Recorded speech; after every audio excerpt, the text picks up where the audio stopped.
Bueno, buenos días a todos y a todas. Bienvenidos a este acto que hemos preparado en colaboración con la Fundación Premios Rey Jaume I. Para nosotros, desde luego, es un honor y un privilegio poder disfrutar hoy de la presencia de la profesora Victoria Reyes. Es la premiada 2025 en Premios Jaume I en protección de medio ambiente. No solo estamos encantados de recibir a Victoria, sino que además también la acompaña otro premiado de medio ambiente hace unos años, el profesor José Luis Rubio. Gracias por venir, gracias por acompañarnos también hoy aquí.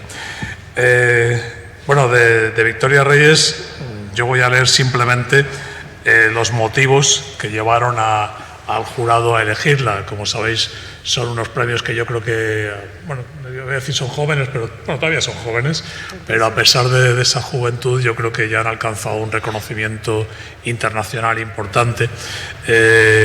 Yo formo parte de unos jurados también de estos premios y conozco bien el nivel de excelencia de los científicos que allí se presentan y os puedo asegurar que el nivel es altísimo y bueno, yo creo que todos los que se presentan merecen ese reconocimiento, pero evidentemente pues siempre hay casos que destacan. Las deliberaciones suelen ser complejas, suelen ser complicadas precisamente por esto, es decir, que el mérito de conseguir este premio es un mérito altísimo e importantísimo.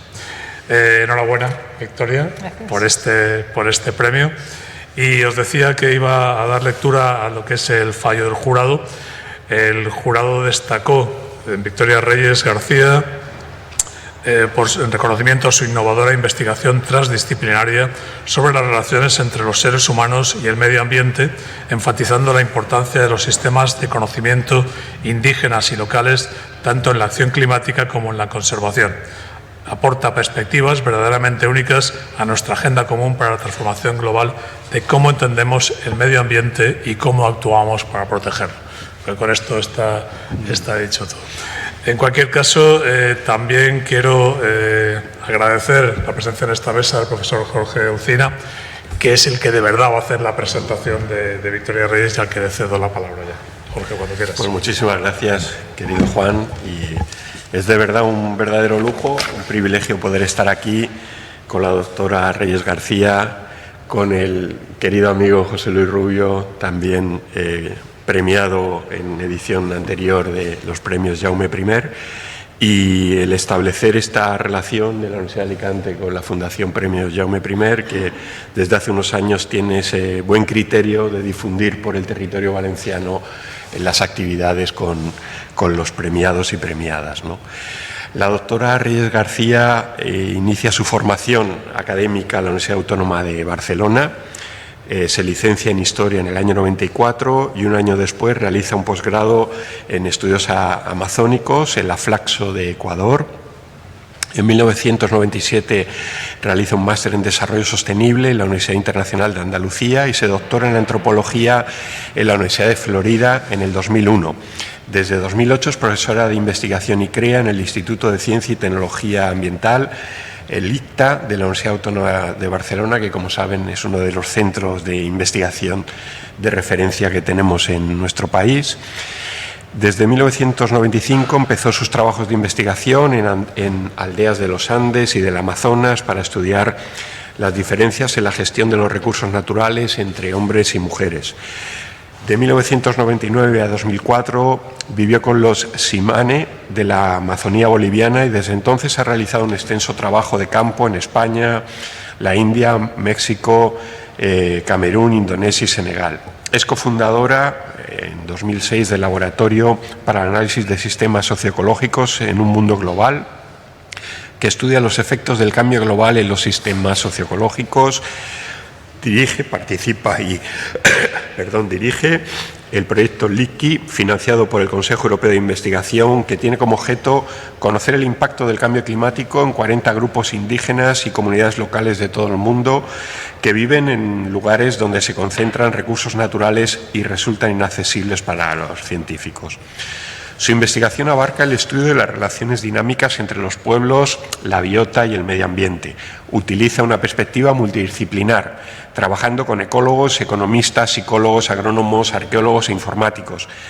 Datos empíricos recopilados principalmente entre los grupos indígenas y las comunidades locales para analizar los efectos del cambio global en las sociedades rurales y las respuestas sociales a los problemas ambientales. Sus áreas de investigación se centran, por tanto, en indicadores locales de cambio climático, la participación pública en la documentación del conocimiento local, la naturaleza adaptativa del conocimiento ambiental local, los pueblos indígenas y el cambio cultural, la participación local en la conservación de la biodiversidad y los efectos que la economía de mercado provoca en el conocimiento local. Es autora de varios cientos de artículos, de varios libros de investigación. Podríamos destacar alguno: Cambio global, cambio local, la sociedad Simane ante la globalización. Y ha merecido también su trayectoria diferentes menciones y premios.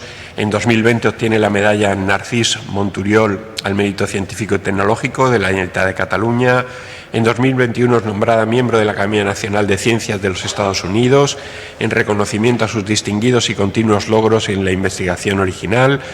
En 2022 ingresa como miembro asociado en la Academia de Agricultura de Francia en la sección Medio Ambiente y Territorio, y en 2025 ha sido distinguida, además de con el premio Jaume I de Medio Ambiente, como alumna distinguida de la Universidad de Florida. Yo creo que son méritos sobradamente suficientes para haber reconocido a Victoria Reyes, a Vicky Reyes, como premio Jaume I 2025 de Medio Ambiente.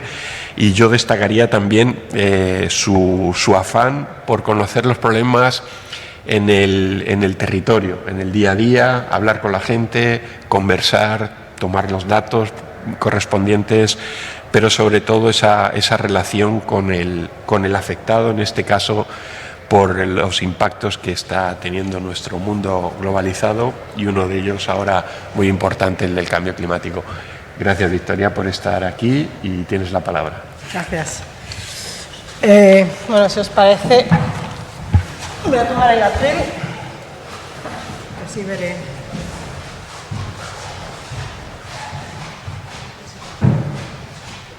Sí.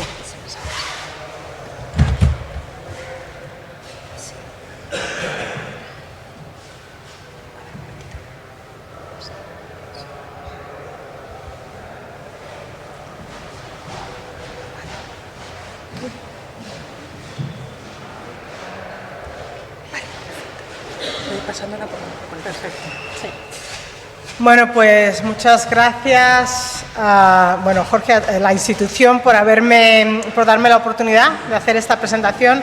Gracias también a los premios, quiero agradecer a los premios Rey Jaume I que me han dado, por la concesión del premio, pero también más allá de por la concesión del premio como a persona individual. Esta es la primera vez, estuve ahí mirando los otros premios de medio ambiente y a menudo han sido otorgados a personas que trabajan en la parte más biofísica y la parte más de ciencias naturales. Entonces, creo que hubo una vez una persona de derecho, y esta es la primera vez que se da a una antropóloga este premio de medio ambiente, y entonces yo creo que esto es como una visión. Cuando veníamos hacia aquí, desde Alicante, veníamos hablando con Jorge, ¿no? Pues como a veces los visionarios, Calatrava y otros visionarios, en el momento en que hacen unas decisiones así, pues como que la sociedad dice, ¿pero qué están haciendo, no? Premio Medio Ambiente a una antropóloga, ¿no? Entonces como que yo creo que ahí hay una visión de la fundación, del jurado, de decir, el tema ambiental no es solo un tema biofísico, es también un tema biofísico, pero es un tema que tiene una dimensión social muy profunda y hay que reconocerlo. Entonces yo tomo este premio desde esa perspectiva, ¿no? Más allá de yo como persona, así como esta idea de que los problemas ambientales y climáticos los tenemos que abordar también desde una perspectiva social. Entonces esto es como mi agradecimiento, mi reconocimiento hacia la fundación de los premios Rey Jaume I. Hoy les quiero hablar de este proyecto LICHI, que Jorge ha presentado, bueno, que ha mencionado. Este es un proyecto que ha sido financiado por el European Research Council, ¿no?, el Consejo Europeo de Ciencia, y la idea, el título es cómo los cambios climáticos, los impactos del cambio climático en los pueblos indígenas y las comunidades locales, y cómo este estudio de unos estudios locales nos puede dar una perspectiva global, porque a veces los antropólogos como que los asociamos solo como a un grupo, una comunidad, pero este estudio muestra pues cómo sí que se pueda llegar más allá a una perspectiva global. Y me gusta empezar con esta diapositiva porque a lo largo de estos premios, incluso ayer el rey en su discurso destacó cómo, a pesar de que a veces el premio se lo dan a uno y uno es el que está aquí dando la charla, pero en realidad hay todo un equipo, ¿no?, en este caso el consorcio LICHI, que está detrás y que son los que han contribuido también mucho de las ideas y mucho del trabajo que se ha hecho. Entonces, como decía, voy a hablar sobre todo de este proyecto, el proyecto LICHI, Local Indicators of Climate Change Impacts, la contribución del conocimiento local a la investigación sobre el cambio climático. Tenemos una página web que está ahí, y mucho de lo que voy a decir o más detalles se encuentran ahí. ¿Cuál es la idea de este proyecto? La idea de este proyecto es que mucho de lo que sabemos sobre el cambio climático lo sabemos a través de estudios de las estaciones, o sea, de proyecciones de futuro y de estudios que se han hecho con materiales instrumentales de estaciones climáticas, meteorológicas y proyecciones que se hacen a través de esa información. Instrumentos materiales ahí, ¿no? Pero si uno mira la red de estaciones meteorológicas, no funciona el puntero, pero bueno, si miramos la red de estaciones meteorológicas del mundo, en las que se basan las proyecciones y los estudios sobre el cambio climático, vemos que no están distribuidas de forma igual. Cada puntito negro que se usa en estas proyecciones, en la construcción de los mapas de futuro, ¿no?, de las proyecciones del cambio climático, cada puntito, un puntito negro es una estación meteorológica que se usa en la construcción de estos modelos. Y vemos que hay zonas del mundo que están muy bien cubiertas y zonas del mundo que no están tan bien cubiertas.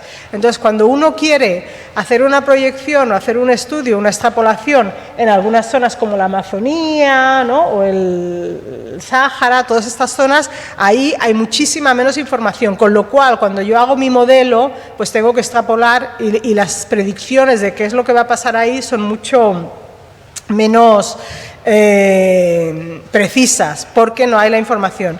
Y la idea del proyecto LICHI es que, pero en esos lugares vive mucha gente que tienen un conocimiento local muy exhaustivo de cuáles son los cambios que están pasando en esos lugares, porque son poblaciones indígenas que han vivido durante años en esos lugares y que saben qué está pasando, y podemos aliarnos o podemos usar esa información para entender mejor cuáles son los cambios en esa zona.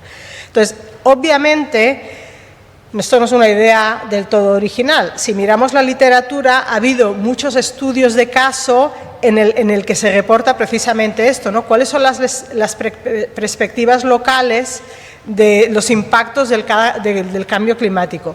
Entonces, bueno, esto es un ejemplo de varios artículos, ¿no? Pero entonces hay uno que trabaja en la Amazonía boliviana, otro que trabaja en el Ártico, otro en Burkina Faso, en Colombia, en comunidades en el Tíbet, etcétera, ¿no? Hay muchos estudios locales, pero claro, esto es muy difícil de llevarlo a políticas globales, porque te dicen, bueno, ya, esto está pasando ahí en Colombia, esto está pasando en el Ártico, pero ¿cómo yo hago en el IPCC, ¿no? ¿Cómo yo hago unas políticas globales si tú me estás diciendo que 5.000 personas en Bolivia están siendo afectadas? Esto no tiene como una entidad más allá. Y peor aún, digamos, y otro elemento en contra de cómo esto se lleva más allá de lo local es que muchos de estos estudios, pues cada uno tiene su metodología.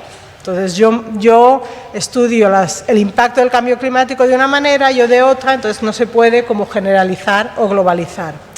Entonces la intuición de este proyecto LICHI era, bueno, ¿cómo podemos crear ¿cómo podemos hacer que este conocimiento local que existe en todas estas comunidades, ¿no? ¿Cómo lo podemos llevar a un nivel global, ¿no? En dos formas: entender los impactos del cambio climático, pero también crear políticas de adaptación, ¿no?, que sirvan en general.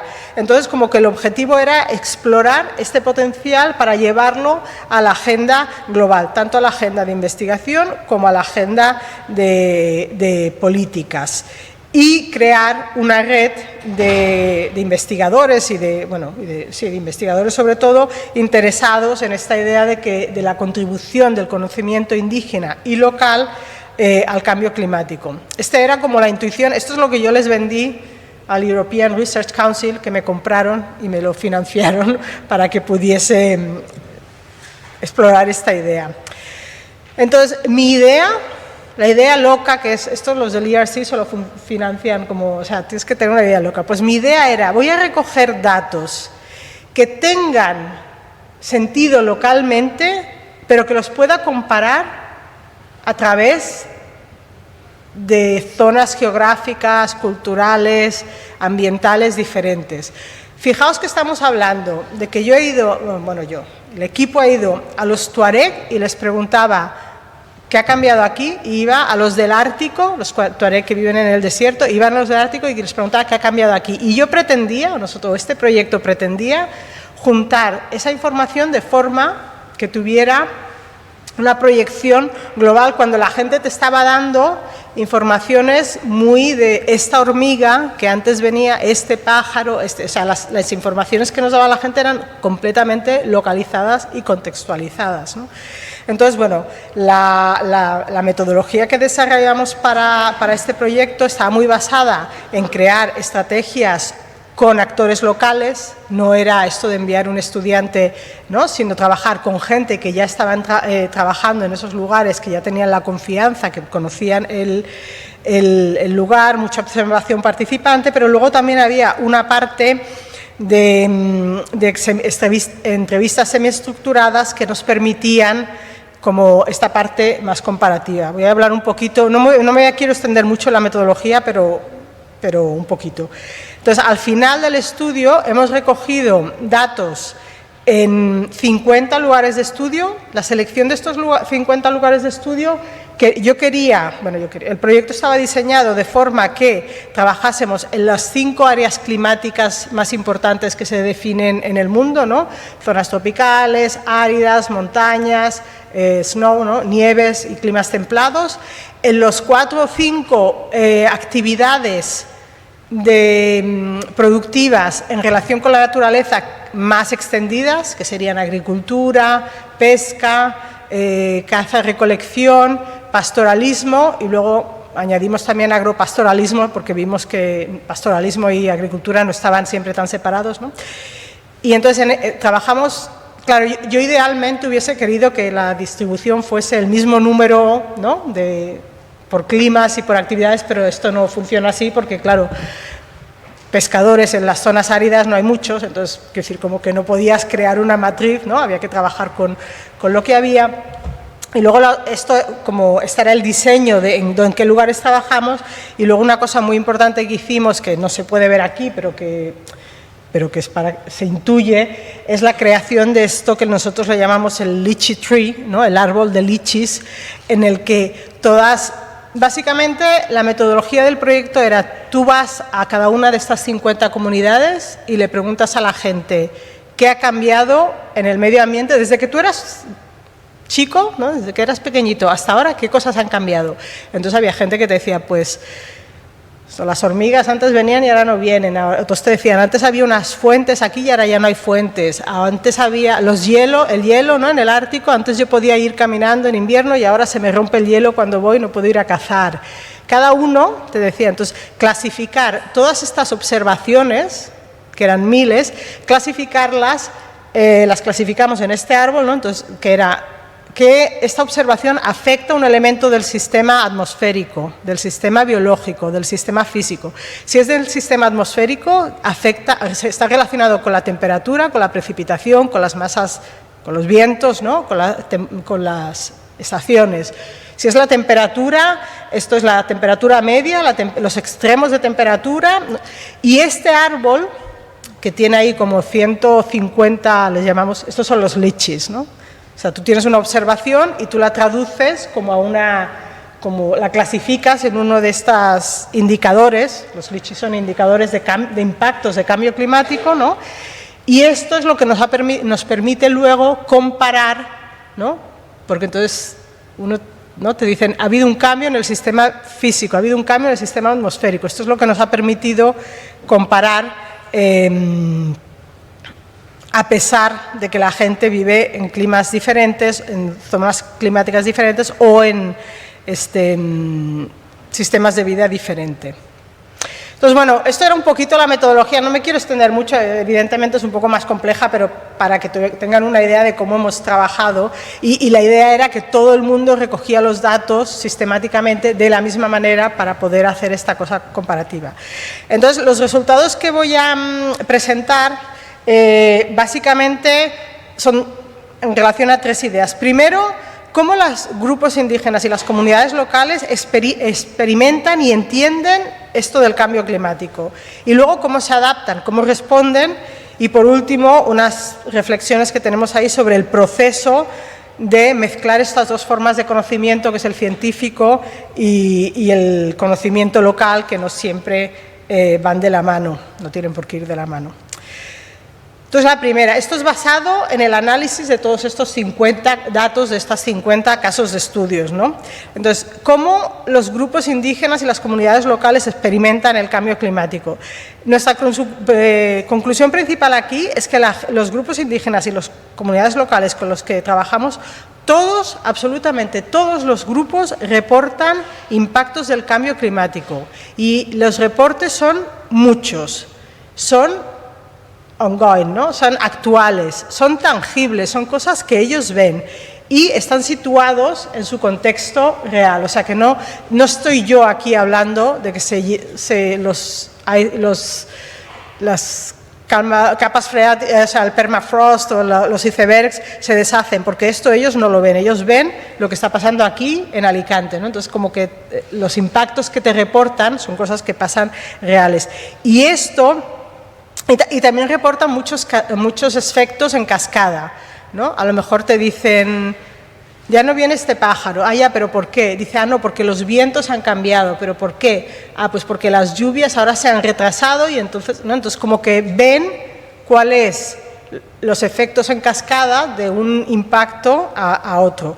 Y esto da una visión holística del cambio climático que a veces los investigadores no tenemos, porque yo cuando empezamos este proyecto, mi idea era que me iban a dar como una lista, y entonces en realidad con lo que me encontré es que me daban una matriz de interrelaciones, como que la visión es más holística de la que tenemos. Y bueno, aquí hay algunos ejemplos, ¿no? Pues algunos te decían, por ejemplo, los agricultores en el Tirol observan cambios en la distribución de plantas silvestres en los pastos, ¿no?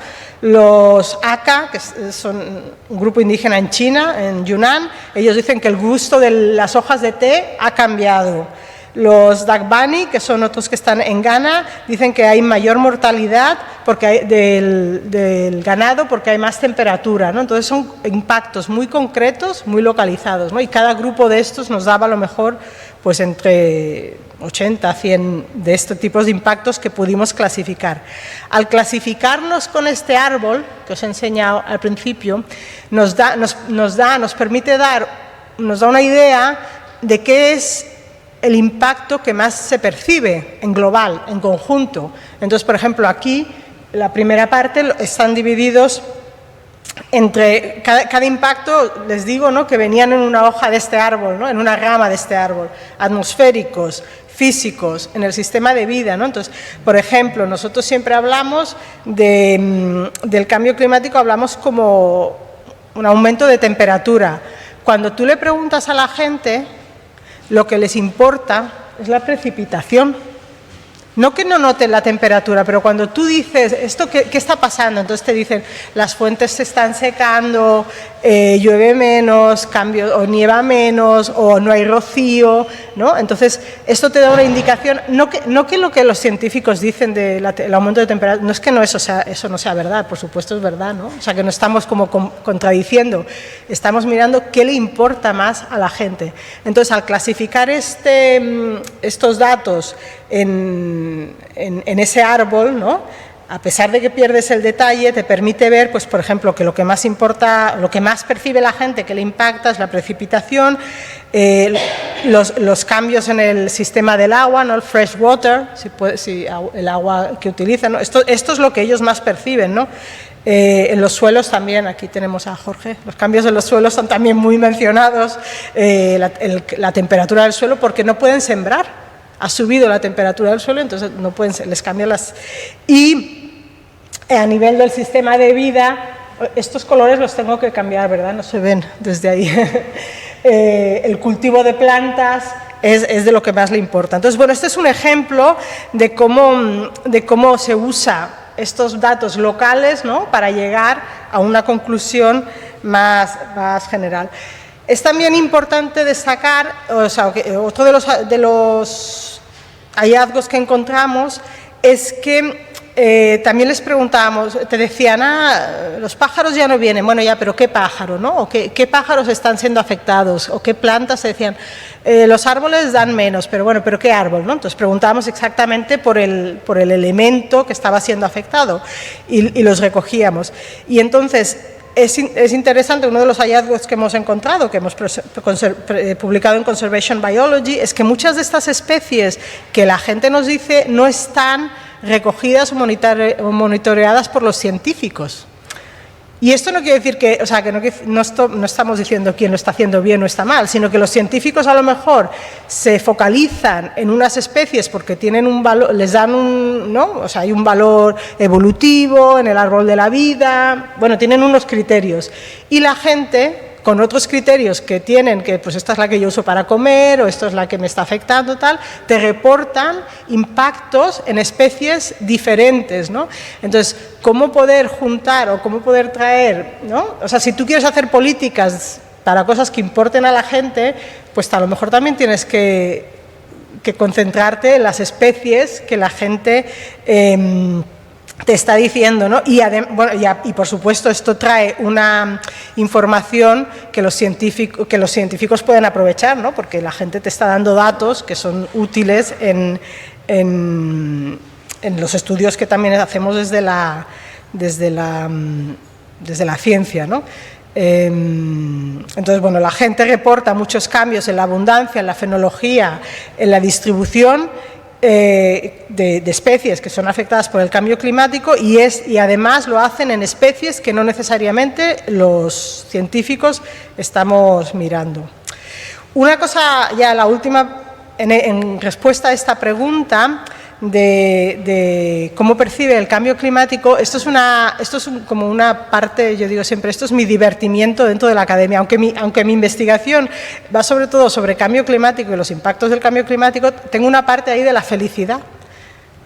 Estudio también la felicidad de la gente, ¿no? Y en este caso preguntamos a la gente, estos grupos indígenas, pues cuáles eran sus niveles de felicidad. En el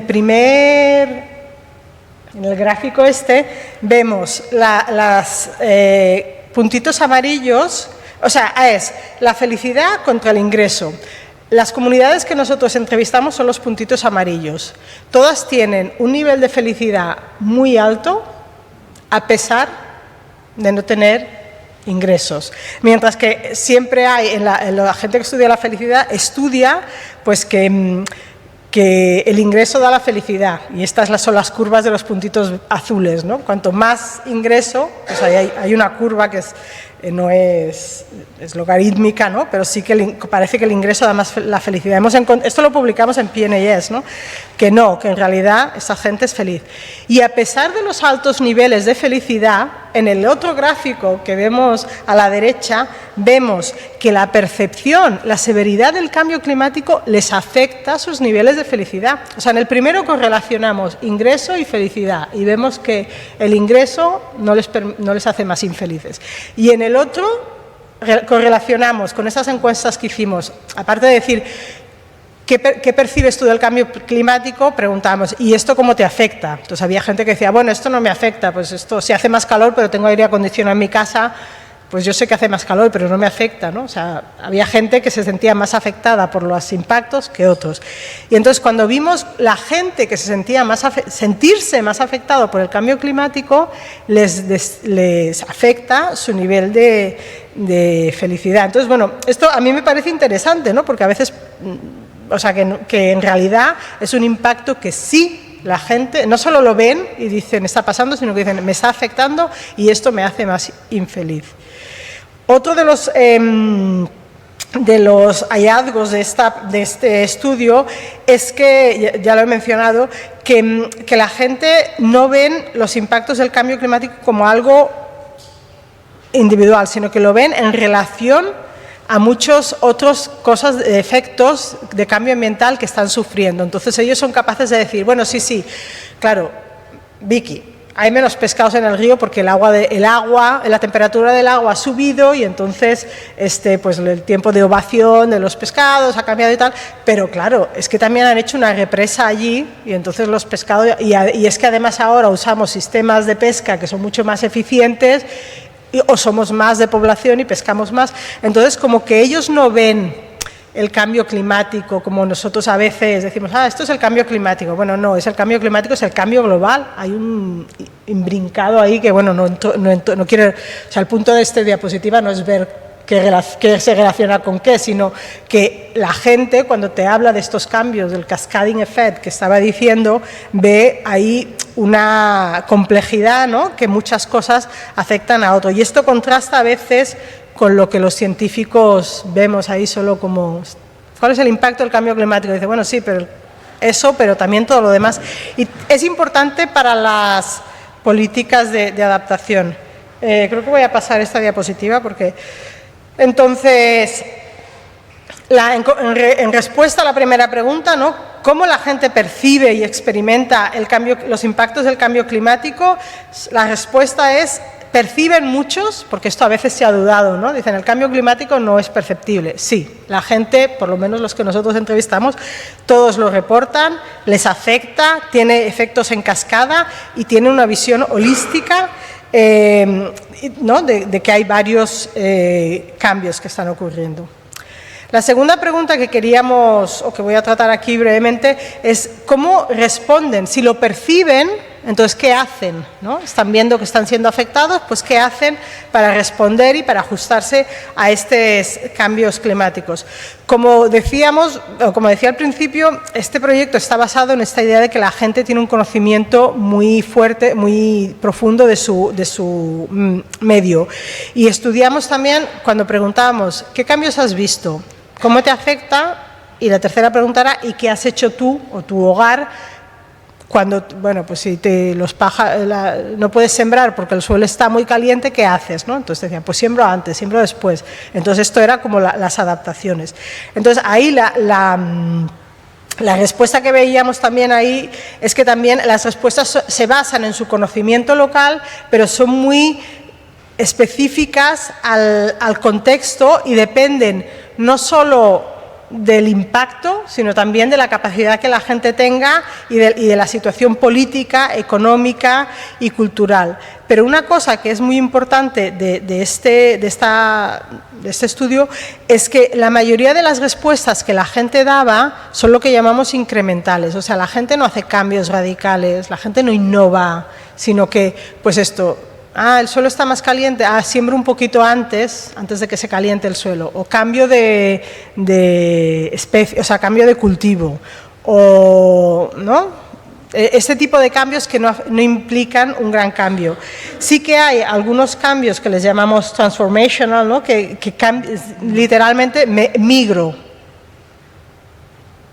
¿Qué ha pasado? O sea, sube el nivel del agua, esto nos lo decían en Fiji, sube el nivel del agua, las mareas son mayores, entonces todos los campos que yo antes usaba para agricultura ahora tienen sal, son salinos porque las mareas llegan, ¿no? Hay más infiltración, no puedo cultivar, migro, me voy a otro sitio. Esto es radical porque tú ya tienes que cambiar todo, ¿no? Pero o sea, lo que es importante de destacar en esta diapositiva es que todo esto es muy costoso para la gente. Esto tiene un impacto en la forma de vida, o sea, la gente básicamente te están diciendo, pues ya no puedes ser viceprofesor de la universidad, entonces el coste es para ti, o sea, que el impacto del cambio climático, el coste de adaptarse recae en las familias, en los hogares, ¿no?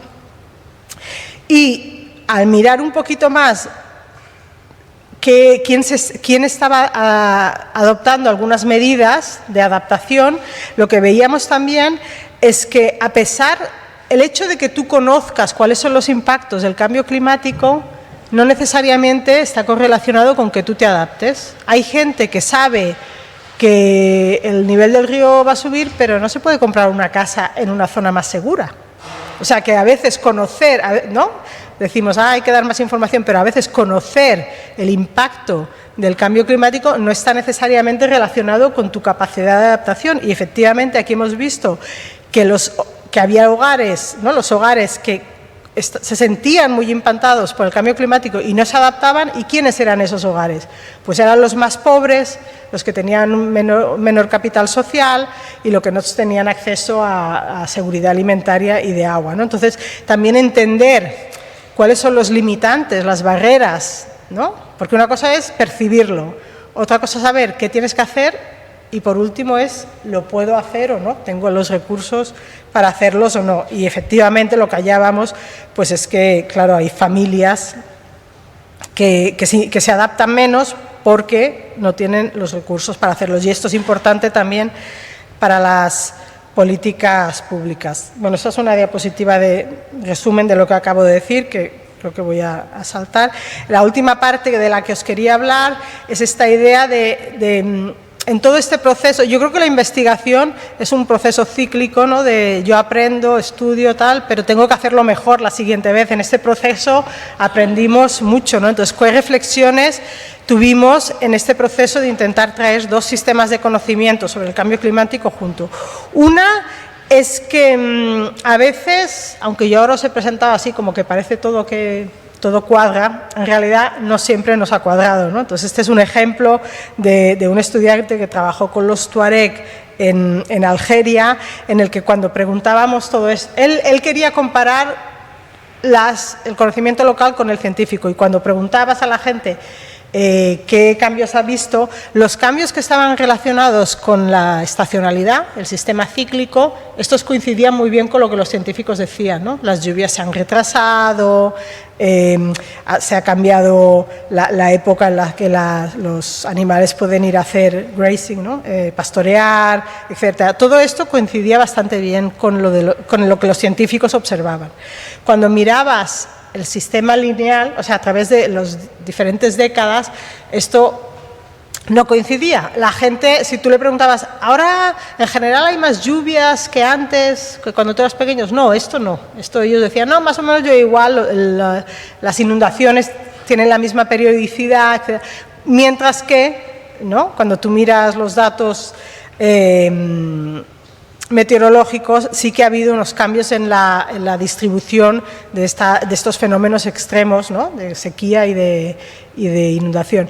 Entonces, el mensaje ahí es, bueno, a veces no coincide, pero de todas formas, esto, si tú quieres hacer políticas y la gente está viendo otras cosas, pues tendrás que tener eso en cuenta a nivel de la realización de las políticas. Un mensaje también importante es que a veces las formas en que se expresan todas estas ideas los conceptos son muy diferentes y tenemos que estar muy atentos, ¿no? Este líder Yanomami, David Copenagua, cuando le preguntó, no era la entrevista nuestra, pero está ahí en la prensa, ¿no? Cuando le preguntaron qué es el cambio climático, dijo, es la venganza de la Tierra. Entonces tú puedes decir, esto es una visión cosmológica, espiritual, es verdad, yo no lo expresaría así, pero ¿qué está diciendo? Está diciendo, estamos rompiendo los ciclos de la forma como los humanos, ¿no?, se relacionan con la Tierra, pues, ¿no?, hay ciclos biológicos, y entonces si tú ¿no?, extraes mucho y no devuelves nada al terreno, pues el terreno, o sea, la Tierra va a reaccionar de forma diferente. Has roto el ciclo, pues esto es yo no diría que es una venganza, yo diría que es un proceso biológico, un ciclo, pero entender que hay otras formas de expresarlo, pues es también importante para no como despreciarlo, ¿no? Otra de las cosas que nos dimos cuenta es que, porque esto es un proyecto europeo, en el que los que tengáis aquí proyectos europeos sabréis que nos obligan a tener estas políticas de fair data, ¿no? Los datos que nosotros recogemos tienen que ser findable, accessible, interoperable, reusable. Yo tengo que poner todos mis datos en abierto. Y los indígenas decían, oye, pero perdona, yo quiero que mi información, mis conocimientos vayan al beneficio colectivo, que nosotros mantengamos el control. ¿Por qué tú, si es mi información, que se usen con responsabilidad, con ética? Entonces hay ahí como un choque, ¿no?, de las prácticas institucionales y los protocolos indígenas de cuál es el consentimiento para utilizar los datos, y esto hemos intentado trabajar y hemos desarrollado una aplicación nueva para meter los datos de los grupos indígenas en el Dataverse, que es como el lugar donde los investigadores europeos ponemos los datos, pero como que las prácticas que tenemos, esto afecta a la gente que trabajamos con grupos indígenas, pero tiene que ver, es como lo de la protección de datos, ¿no? Los que trabajamos con datos que no son nuestros, pues cómo los tratamos para que no sea pues colonial otra vez, ¿no? Esto me lo has dicho y me lo quedo, ¿no? Y por último, una reflexión que también hicimos, porque este proyecto va de cambio climático y porque mi grupo era muy comprometido con eso, es decir, Vicky, pero hemos viajado tanto, o sea, hemos hecho, ¿tú te imaginas estos 50 sitios, los vuelos? Entonces hicimos un estudio del impacto ambiental del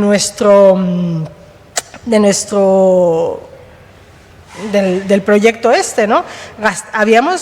Emitimos como más de 160, este es el shame, esto es la diapositiva de la vergüenza, yo digo siempre, ¿no? Emitimos 160 toneladas de carbono en la fase inicial de entrenamiento. Es una vergüenza, y hay que decirlo. Y claro, con este grupo hicimos una reflexión, ¿pero por qué? ¿Por qué hemos hecho eso si nosotros queremos contribuir a mejorar el cambio climático? Y como que la respuesta era porque nadie nos lo había dicho, o sea, nadie nos dijo, igual que nos dicen, haz un gender plan, haz un presupuesto, ¿no? Nadie nos dijo, piénsate un poquito todo esto del impacto. Y hicimos varios modelos en los que la amarilla y la azul son como estimaciones de qué hubiera pasado si en vez de haberlo hecho así, hubiésemos hecho más reuniones online, si en vez de haber hecho de esta manera, y había un potencial de reducción enorme, ¿no? Y es como a mí me gusta presentarlo porque decir, bueno, es que a veces si nos lo pensamos mejor, pues podemos hacerlo mejor. Solo ya para acabar, decir que todo esto ha tenido, la recomendación política principal de este proyecto ha sido que es importante reconocer a los grupos indígenas y las comunidades locales como custodios de conocimiento que tiene que ver con el cambio climático y sus impactos, y honorar su derecho a participar en las decisiones políticas, que es algo que en la última COP no han conseguido muy bien, y bueno, aquí lo detallamos un poquito más en todo el plan, ¿no? O sea, que no es algo como que al final les preguntes, sino pues al principio, ¿no? Desde el diseño de las políticas, las políticas de adaptación, etcétera, se puede ver el ciclo, ¿no?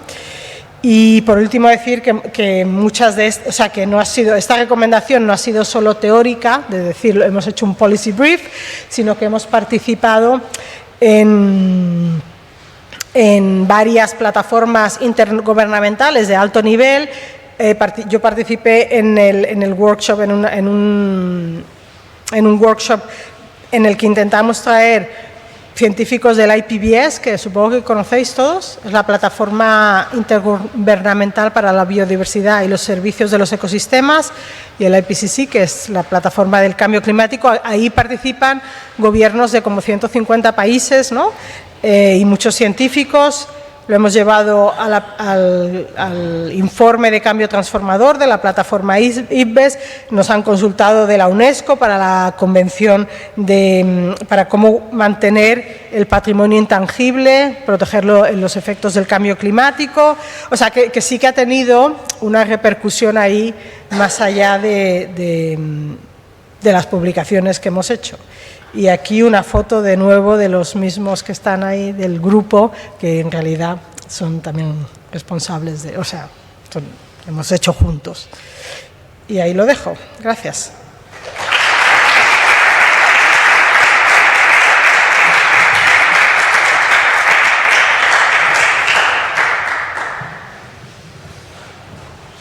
Creo que tenemos un tiempito para preguntas, ¿no?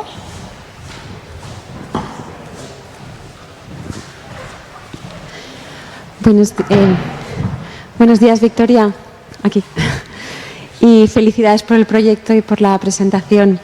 Yo quería preguntarte, primero de todo, cómo elegisteis los 50 destinos donde ibais a realizar el trabajo de campo, el análisis. Y luego también, claro, tú has hablado de la dificultad para homogeneizar algunos datos, pero también es que hay muchos datos que están, sobre todo las percepciones, están relacionados con el sentir y cómo. Por ejemplo, lo de la felicidad, pues si le preguntas a alguien de aquí o de la otra parte del planeta, van a tener un concepto totalmente distinto. Entonces, ¿cómo pudisteis homogeneizar toda esa información o si tenéis algún sistema para hacerlo? Sí, bueno, la selección de los casos de estudio, el proceso fue, lanzamos un llamado internacional, entonces, yo creo que tuvimos como 600 aplicaciones, ¿no? De gente que quisiera contribuir al proyecto. Se planteó como un partnership, ¿no? En el que la gente iba a aportar iban a venir, como los términos del contrato eran que la gente iba a venir a Barcelona una semana, les íbamos a entrenar a la recogida de datos, iban a formar parte de este consorcio, y les íbamos a pagar 5.000 euros por recoger los datos que les íbamos a entrenar, que aproximadamente tardaban un mes en recogerlos. Esto por la parte de ellos. Por nuestra parte, nosotros buscamos gente que representase, o sea, no era que tenías que ser el mejor, sino que encajase con esos criterios de distribución climática, ¿no? Que representasen los cicloclimas. O sea, que si ya teníamos mucha gente en las zonas tropicales, pues aunque del Ártico no te gustase tanto, íbamos a priorizar eso. Y sobre todo que tuvieran mucho contacto con la población local. O sea, no cogimos a nadie que, me gustaría irme a China a trabajar. No, tenías que ser chino, conocer el lugar, porque precisamente trabajar con estos grupos es muy difícil. Entonces, esto como eran los criterios, y ahí pues tuvimos 600 aplicaciones, tardamos 2 meses, ¿no? Ahí en seleccionar con todos los criterios, entrevistar, etcétera. Y luego sobre esto de traer todos los datos, pues es lo que decía al principio, que trabajamos mucho bueno, la creación del protocolo nos tomó 18 meses, o sea que lo probamos por todos lados y había, ¿no? Como que hasta... Y el proyecto se basó en trabajar mucho a 2 niveles. La gente que hizo por ejemplo, nosotros no hemos publicado ningún caso de estudio individual. La información, como era gente que estaba muy metida en el campo, les pertenecía a ellos, y nosotros solo hemos hecho como análisis globales. Entonces, como que trabajamos mucho con los partners para que ellos codificaran desde el conocimiento que ellos tenían y el entrenamiento, como que eran los intermediarios de su conocimiento local y nuestra idea loca de comparar. Y luego los partners han publicado sus casos de estudio individuales y nosotros solo hemos publicado como global. No sé si me he extendido mucho, no sé si se entiende.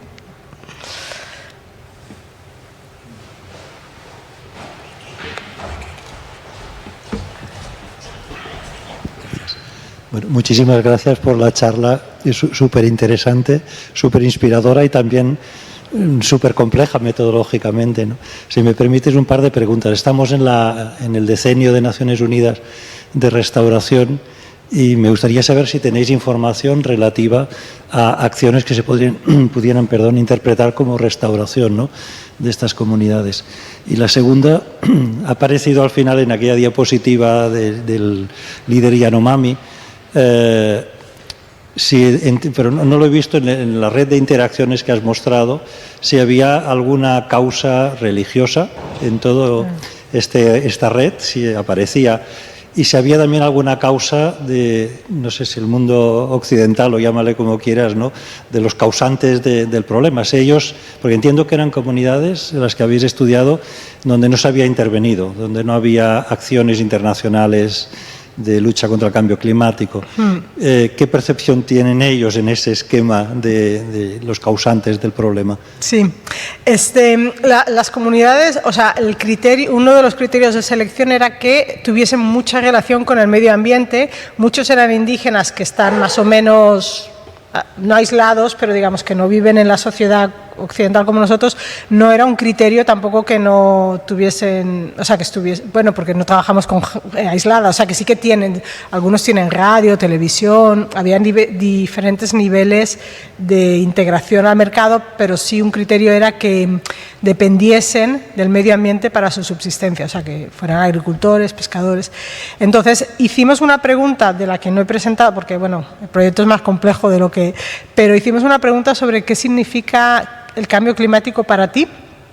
Las primeras preguntas eran qué cambios has visto y nosotros decidíamos si lo interpretamos como impacto de cambio climático o no, ¿no?, con este método.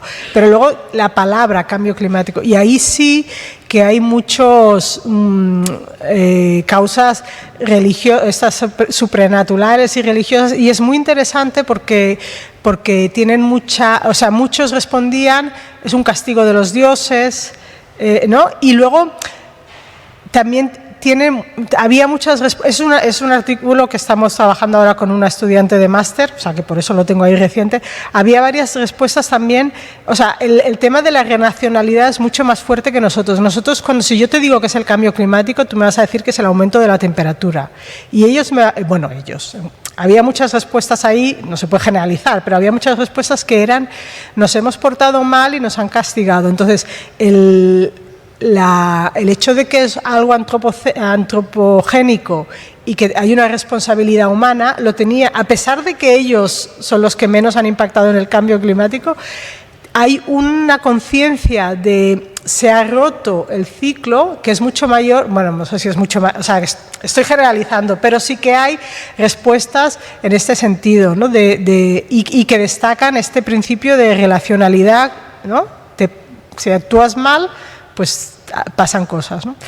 Por un lado, y por el otro, la primera de la restauración, no es un tema que no lo hemos mirado desde ese ángulo, porque las preguntas eran qué impactos has visto y qué haces tú para adaptarte a ese impacto. Entonces no hemos trabajado el tema de la restauración o de la regeneración como tal.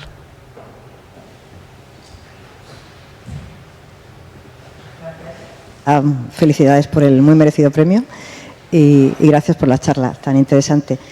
Yo tenía curiosidad iba a preguntar precisamente si habíais notado que había una conciencia de cambio especial como respuesta espontánea, antes de pasar a los detalles de los impactos que podían haber observado en los últimos tiempos.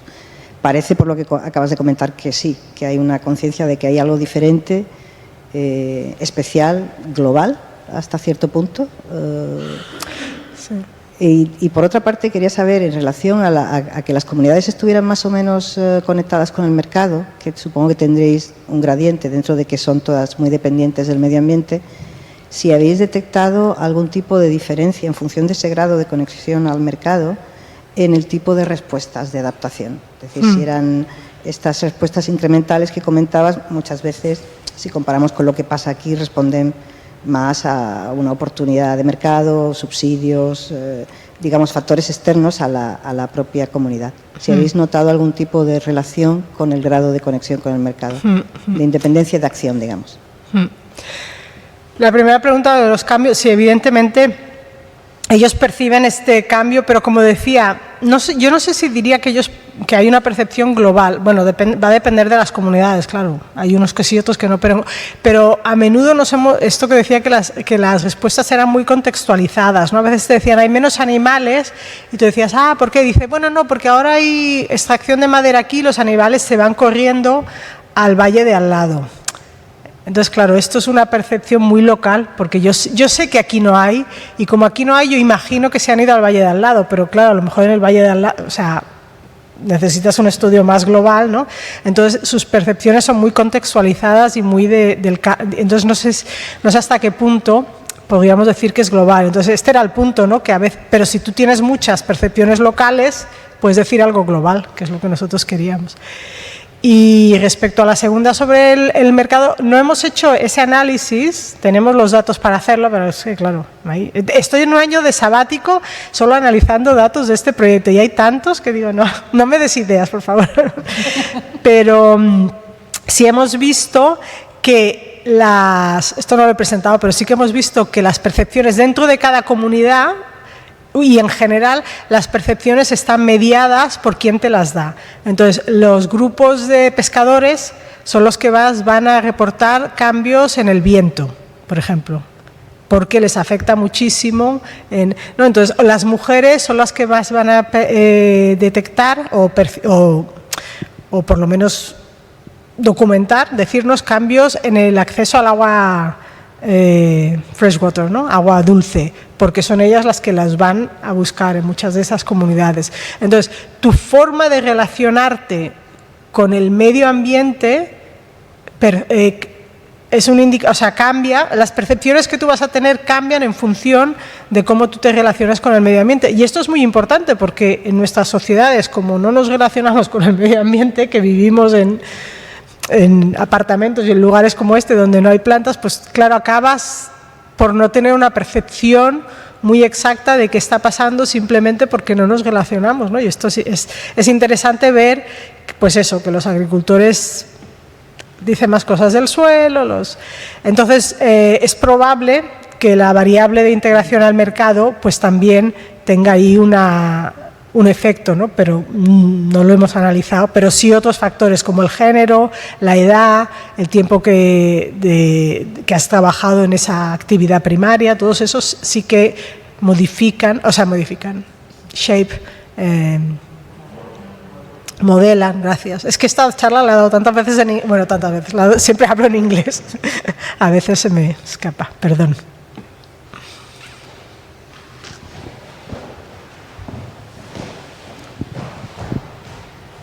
Buenos días, enhorabuena por la trayectoria, el proyecto y, por supuesto, el premio. Muy merecido, como ya se ha dicho. Mi pregunta va en relación a que ellos, las comunidades, han dado muchísimos datos, ¿no? Y ellos son celosos como diciendo, oye, que esta sabiduría nuestra, que la hemos conquistado de tantos años y es normal, ¿no? Que la protejan, ¿no? Entonces, y además ellos sí que ven que de acuerdo con su concepto de la felicidad, el cambio climático sí que les afecta, ¿no? Directamente, además. Entonces, ¿se ha pensado desde el proyecto, por ejemplo, compartir, aunque ellos por sus culturas comparten mucho, o sea, son de ayuda mutua, ¿no? Pero precisamente para evitar esa radicalidad de que se tenga que emigrar o que lo pasen mal, ¿no? Que tengan ese aporte, o sea, ya que han dado, gracias a este proyecto, esos saberes, esos impactos, que revierta, o sea, dar esa información que habéis recogido, o sea, que vaya otra vez a la comunidad para que puedan, dijéramos, tener ese capital relacional, o sea, fomentar todavía más esa ayuda, porque claro, aunque tú te ayudes, no es lo mismo ayudarte sin información que con información. Entonces, aunque haya esa cultura muy buena de actuar en comunidad, pero con esa información todavía se pueden ayudar más y entonces los impactos del cambio climático podrían minorarse. Es decir, ya que habéis hecho ese gran trabajo gracias a ese estupendo proyecto y ya que ellos han dado ese saber, porque es un saber holístico, es decir, o sea, es muy relacional, ¿no? De las causas, variadas causas, holístico, que revierta en la comunidad, es el mejor regalo y aparte que fomentaría... Sí, gracias por esa pregunta. Es siempre importante, bueno, quiero decir que uno no puede explicarlo todo, pero cuando escogíamos a los partners, ¿no? A los colaboradores de este proyecto y se firmaba como una especie de contrato, ¿no? En el que yo decía, bueno, si me dais los datos, había como dos fases de datos, ¿no? La fase cualitativa, cuantitativa, 2.500, 2.500, no sé, y había como las obligaciones de ellos, las nuestras, bueno, era como un contrato, ¿no? Y uno de los aspectos del contrato era la obligación. O sea, por un lado nosotros ya escogimos partners que estaban algunos eran ONGs, o sea, que trabajaban y se querían a esa gente. Y por otro lado, en este acuerdo que establecimos con las comunidades estaba el retorno de la información a varios niveles. A nivel de la comunidad, o sea que luego cada partner lo hizo diferente, ¿no? Unos hicieron unos libros, unos hicieron unos talleres, unos hicieron programas de radio, había diferentes modalidades y en esto, claro, no podíamos gestionar tanto, ¿no? Pero era obligatorio, o sea, era era parte del acuerdo devolver la información a las comunidades con las que trabajábamos, dar charlas en universidades locales del país, ¿no? Y luego hicimos unos workshops al final de políticas, de creaciones de políticas, de las que sale esa figura que hemos estado ahí, ¿no? Entonces como que había varios niveles, que luego yo lo he llevado pues a estos del IPCC y el no sé qué, entonces como que había esa intencionalidad de hacerlo. Luego, evidentemente, pues la realidad, en unos sitios la gente estaba más motivada, en otros menos. El impacto que yo lo haya dicho en el IPCC o me hayan llamado de la UNESCO no quiere decir que luego me hayan hecho caso, ¿no? Pero bueno, por lo menos yo lo he dicho ahí, yo he hecho mi parte, ¿no? Entonces, esto es muy importante y me gusta que lo hayas preguntado porque a veces como que nos olvidamos de que trabajamos para la gente, ¿no? Gracias.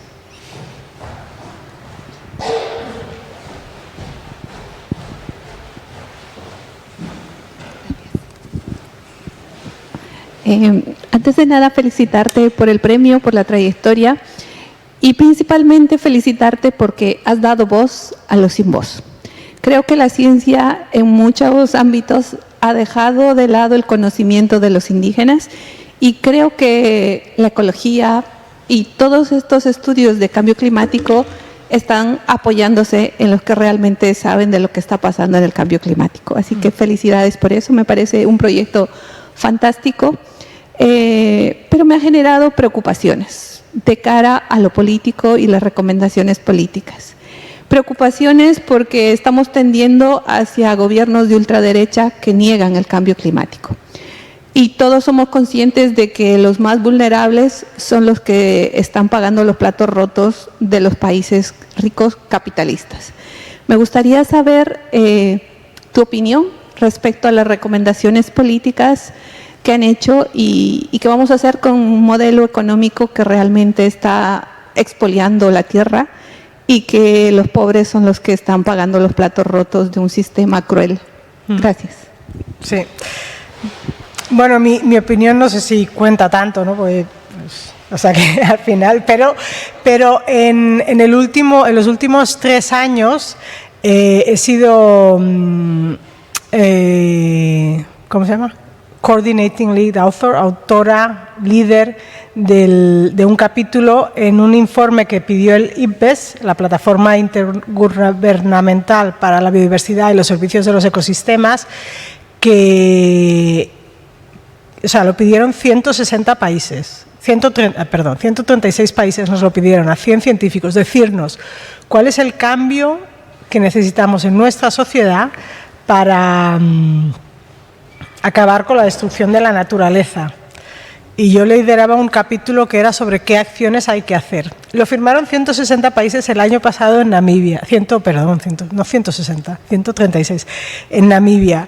Y ahí decíamos, nuestras recomendaciones eran, necesitamos cambios en la protección de la naturaleza, en el que hacemos, ¿no? de los lugares que tienen biodiversidad y que son importantes. Necesitamos hacerlo de una forma que no sea tan excluyente de la gente, sino que sea participativa, etc.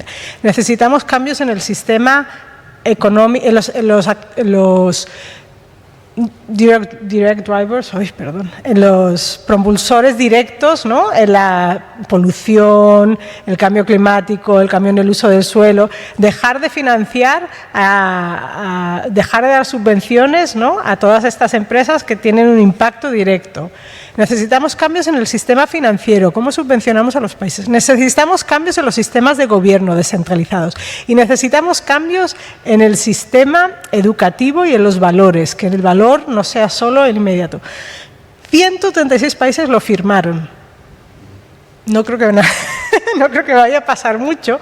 Estados Unidos lo firmó, China lo firmó. Era increíble, ¿no? Porque decíamos, estamos reconociendo que el problema de biodiversidad no es un problema de poner áreas protegidas. Sí que es un problema de proteger la biodiversidad que tenemos, pero esto no lo podemos proteger si no cambiamos los sistemas de valores, ¿no? Si no nos relacionamos de forma diferente, si no dejamos de pensar en el corto plazo. Lo firmaron esos 136 países, era increíble, pero evidentemente como no es vinculante, entonces yo creo que la ciencia, esto claro, esto era un informe científico, esto no era nosotros dando ideas políticas anarquistas o radicales, no, esto era basado en la revisión de la literatura. Y entonces la información, es como el cambio climático, la información está ahí, ¿no? Los gobiernos y el resto de actores que somos nosotros, la información está. Por eso digo, mi opinión no importa y el conocimiento está ahí, pero ¿qué se hace con eso? A mí también me preocupa. No te da una respuesta muy clara, pero es que no creo que nadie la tiene. La respuesta es, el conocimiento está ahí, se ha hecho desde, no solo el conocimiento científico, porque el IPBES considera mucho a los grupos indígenas, se ha hecho desde el conocimiento plural, se ha llevado a los gobiernos, claro que los gobiernos son los del medio ambiente, que son los aliados, ¿no? Están de acuerdo, pero luego como eso se concreta en políticas es muy difícil, ¿no? Pero no vamos a dejar de trabajar en esa dirección, es lo que nos queda.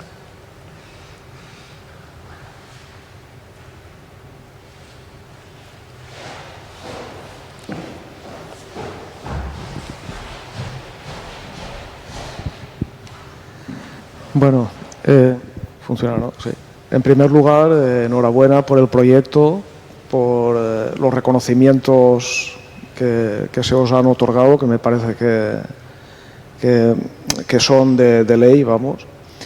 Y bueno, mi pregunta, aunque lo que quería preguntar mucho ya se ha respondido, iban más bien en la idea esta de que estas personas que tú analizas básicamente son personas que están conectadas al medio, ¿vale? Que funcionan como una especie de red con el medio en la que todo se beneficia de todo a la vez, que es un poco lo que nosotros no tenemos. Nosotros, pues la sociedad occidental se ha colocado como una especie de elemento en la cúspide de una pirámide y no acabamos de entender que a lo mejor no se trata tanto de controlarlo, querer controlarlo todo, sino volver a introducirnos poco a poco con nuestro conocimiento en la misma naturaleza, ¿verdad? Creo que también un poco lo que decías iba un poco por ahí. Bueno, pero ese elemento de que ellos estén conectados con el medio es muy importante porque precisamente funciona al revés de esa diapositiva que habías puesto de la densidad de estaciones.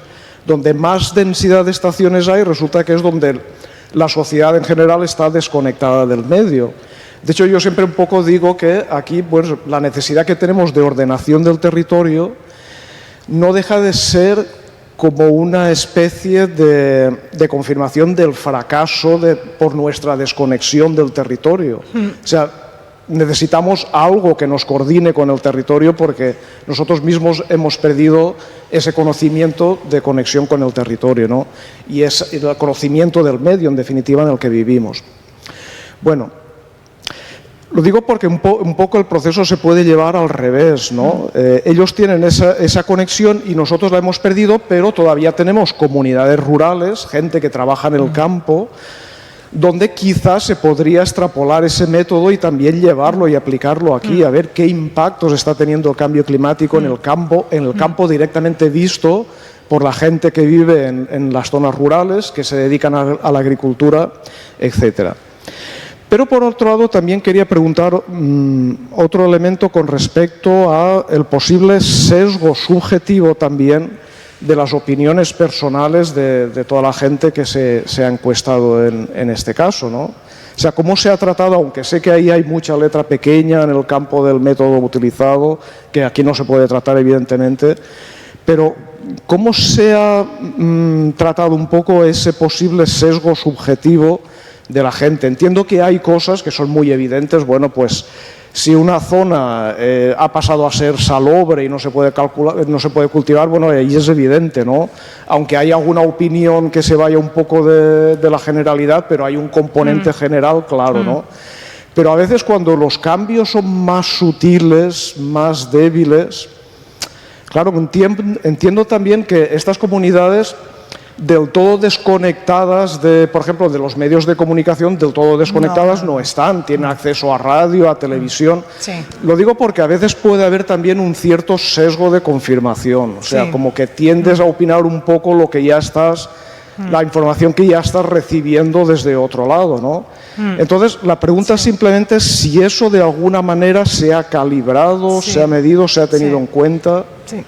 Bueno, sobre el tema de la conexión, solo decir que es una de las 3 causas principales de pérdida de biodiversidad, según el IPBES, este informe, una era la desconexión con la desconexión con la naturaleza, y creo que es algo que podemos aprender de estas sociedades, ¿no? Sobre el tema de los sesgos, bueno, sí que hemos trabajado también con comunidades en España. Por ejemplo, había 3 casos de estudio. Bueno, al principio no había tantos, pero luego con el COVID y todo esto, pues también hemos ahí tenido unos... Pero hemos trabajado con sociedades rurales, o sea que el criterio era que la gente estuviese conectada con el medio ambiente, independientemente de que hay un caso en las Alpujarras, unos pescadores en la Costa Brava, unos agricultores en Cabrales, en Asturias, o sea que sí que había casos en Austria, o sea que el criterio no tenían que ser indígenas, eran indígenas y locales. Esto claro, el método era un poquito más complicado de lo que yo he presentado, ¿no? Entonces, una de las cosas que hacíamos entrevistas, llegabas al principio y hacías, ¿y tú qué cambio has visto? ¿Y tú qué cambio has visto? ¿No? A toda la gente. Con unos criterios, por lo menos 25 o 30 entrevistas, a hombres y a mujeres, a gente de más edad, de menos edad, con educación, sin educación, para tener las percepciones, lo que te decían en general. Luego hacíamos unas listas con todo esto, y en esas listas salían contradicciones. Ah, el viento viene del este. Ah, no, viene del oeste. Antes ahora llueve más, ahora llueve menos. Habían cosas, ¿no? Y entonces hacíamos unos grupos focales.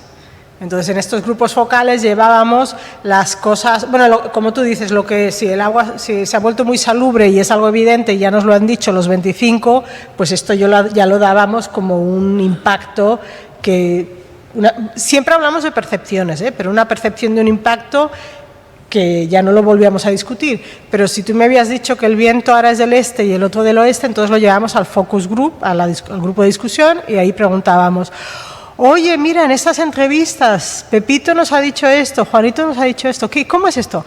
Ay, no, es que en mayo los vientos de no sé qué tal, y a veces...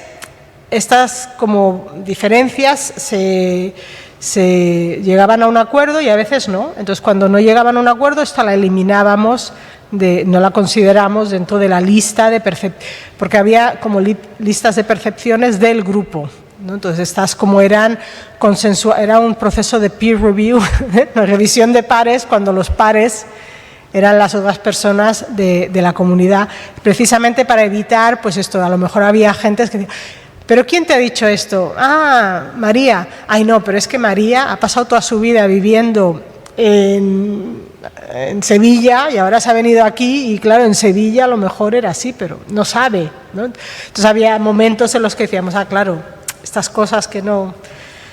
Iba un poquito por ahí, ¿no? Que usar el peer review como método de verificar que queríamos llegar a algo que todo el mundo estuviera de acuerdo, y había como varias categorías, ¿no? Todo el mundo está de acuerdo después de discutir, han discutido y no se han puesto de acuerdo, esto han dicho que solo una persona lo ha dicho y no lo vamos a considerar. Ahí vamos. O sea, todo, claro, en una charla así uno presenta lo general, ¿no? Pero, ¿sí? ¿Por ahí iba la pregunta? ¿Más cuestiones?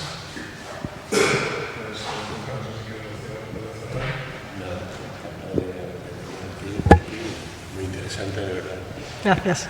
Pues por mi parte de Victoria, enhorabuena por los resultados que has obtenido en el proyecto. Me parece fantástico, el trabajo es ingente, perdón. Ingente, sí. Ingente. Por suerte se acabó. El volumen de datos que habéis obtenido y cómo los habéis procesado, así que enhorabuena por el proyecto. Gracias por compartir los resultados con nosotros. Enhorabuena también por ese merecidísimo premio Jaume I. Y gracias por compartir tu tiempo también con nosotros. No quiero acabar sin volver a dar las gracias a la Fundación por haber hecho posible este encuentro y sobre todo también por ese interés de la Fundación en sacar los premios Jaume I de Valencia y extenderlos a través del todo territorio, porque eso nos permite disfrutar de sesiones como la que hemos tenido hoy. Así que muchísimas gracias también a todos por vuestro interés y por asistir hoy aquí. Gracias a todos. Gracias.